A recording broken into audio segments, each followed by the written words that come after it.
Imagine waking up to a new reality, one where the rules of global power have been rewritten overnight.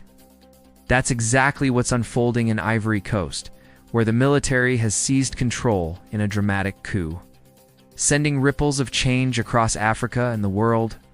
In a move that's left international observers stunned, Ivory Coast's armed forces have toppled a government long criticized for its close ties to Western interests. This bold action draws inspiration from the revolutionary momentum sparked by Captain Ibrahim in Burkina Faso, whose defiance of foreign dominance has become a rallying cry for young leaders across the region. Let's break down what happened, why it's so significant, and what it could mean for the future of Africa. Ivory Coast, renowned as the globe's leading cocoa exporter, has long been a symbol of both promise and paradox. Despite its natural riches, the majority of Ivorians have seen little benefit. Since gaining independence from France in 1960, the country has struggled to shake off the lingering influence of its former colonizer. The CFA franc, a currency still tethered to the euro and managed from Paris, has kept the Ivorian economy under foreign control. French military bases remain a constant presence, reminders of a past many want to leave behind. For over 10 years, President Alassane Ouattara presided over a nation where, despite $5 billion in annual cocoa exports, poverty remains widespread. Most of that wealth never reaches local farmers, instead filling the coffers of European corporations. Meanwhile, youth unemployment has soared, fueling anger and a sense of betrayal among a generation desperate for change. Across the border, Captain Ibrahim's rise in Burkina Faso has electrified the region. At just centuries, ousted his country's leadership, expelled French troops, took control of gold mines, forged new partnerships with Russia and China. His actions have inspired a wave of ambition among young military officers throughout West Africa. By early 2025, whispers of unrest in Ivory Coast had grown impossible to ignore. Reports surfaced of growing dissatisfaction within the military and secret meetings with advisors from Burkina Faso. Then, in the early hours of May 20th, a group of young officers led a swift and decisive operation, storming the presidential palace in Abidjan. By dawn, President Ouattara was gone, and a new era had begun. The coup leaders wasted no time in making their intentions clear.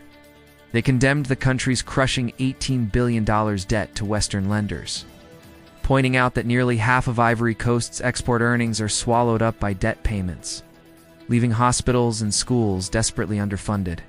They questioned why a nation that supplies the world's chocolate should see its own people living in poverty. Taking a page from S playbook, the new regime pledged to nationalize the cocoa industry, ensuring that profits stay in Ivorian hands. They called out multinational giants like Mars for setting prices that keep local farmers in poverty, and vowed to close all French military bases immediately, declaring an end to what they called colonial leftovers. Leaked communications suggest that the coup plotters received guidance from Burkina Faso's inner circle, learning strategies to counter Western retaliation. Already, they've begun talks with Russian military advisors and Chinese investors, but they insist this isn't about trading one foreign master for another. It's about Ivory Coast finally taking control of its own destiny. The response on the streets has been electric. Thousands of young Ivorians have poured into public squares, chanting for sovereignty and a brighter future. Social media is ablaze with hashtags celebrating a new sense of national pride and self-determination. The so-called effect is in full swing. It's offering a blueprint for other African nations to reclaim their resources and rewrite their futures. But the road ahead is uncertain. Western governments, alarmed by the rapid shift in power, are threatening sanctions. The European Union has hinted at freezing billions in trade surpluses, and France, heavily reliant on Ivorian cocoa, is rumored to be considering covert action to restore the old order. The global cocoa market has already reacted, with prices jumping sharply in the wake of the coup. Still, the mood in Abidjan is one of hope and determination. Young people, inspired by the boldness of their new leaders, see this as a once-in-a-generation chance to break free from decades of exploitation.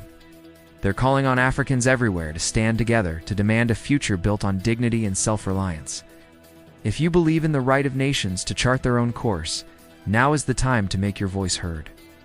Share this story, join the conversation, and let the world know that Africa's youth are ready to shape their own destiny. As Ivory Coast steps into the unknown, the world is watching. Will this uprising spark a wave of transformation across the continent, or will outside forces succeed in turning back the clock?